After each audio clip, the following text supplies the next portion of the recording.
السلام عليكم ومرحبا بكم. اليوم معايا في القناة ديالي. اليوم جيت وجبت لكم معايا وصفة الشوربة. يعني واش نقول لكم، بنا الله يبارك ما شاء الله. كما راكم تشوفوا انا طيبتها في القدرة تاع الفخار.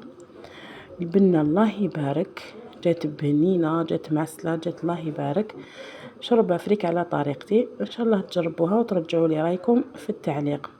شوفوا معايا كيفاش جات خاطره، الله يبارك، جات بنينه ما شاء الله.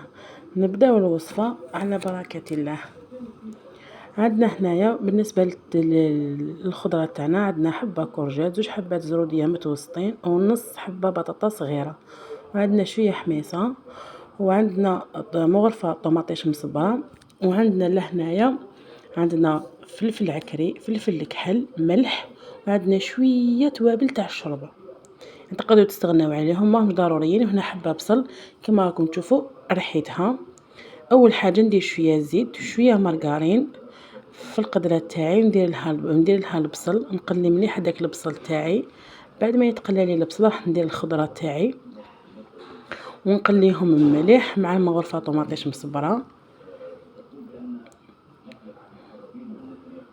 نقليهم مليح كما راكم تشوفون. نخليهم ياخذوا وقتهم. الشوربه باش السر تاعها باش تجيكم بنينه هي لازم تتقلى مليح، يعني هي السر تاعها التقليه.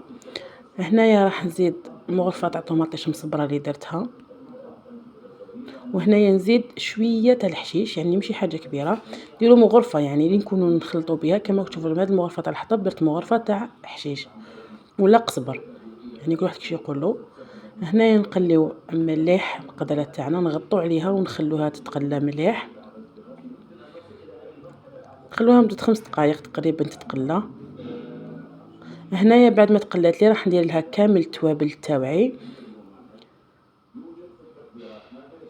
نزيد لها الحميصه، نزيد نخليها تتقلى شويه واحد 2 دقائق ولا 3 دقائق، يعني حتى 5 دقائق تقدروا تخلوها. باسكو كما تشوفوا التقليه راهي فيها شويه، يعني فيها شويه تاع الماء داك اللي هنا انا كنت سخنت الماء، انا راني نمرق بالغرف باش ما نقصش القدره تاعي تاع الفخار، باش ما تترتقليش فوق النار.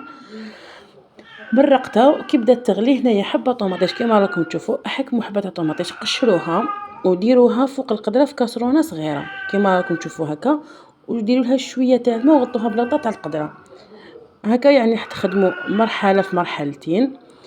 هنايا كما راكم تشوفوا الشوربه تاعي راهي تغلي.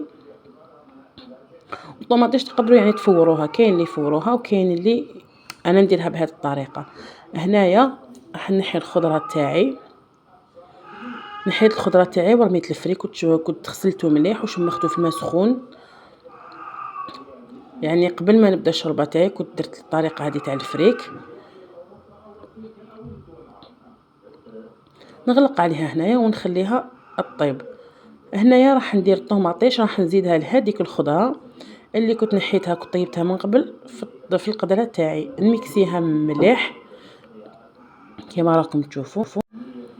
هنا بعد ما ميكسيتها لهنايا راح نديرها داخل الشوربه تاعي،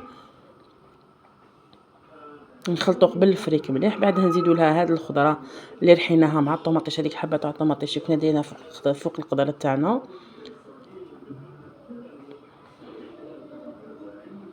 نخلطوها مليح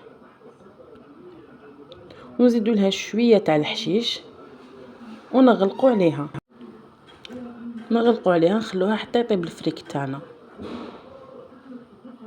وإلا شفتوها فاضت لكم تقدروا يعني ديروا الغطاء غير بجهه برك.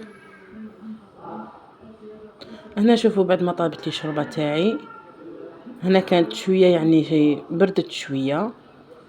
شوفوا الله يبارك، جات الله يبارك ما شاء الله معسله، جات بنينه وخطره. ان شاء الله يكون عجبكم الفيديو تاعي، ما تنساوش ديروا جيم اشتراك للقناه.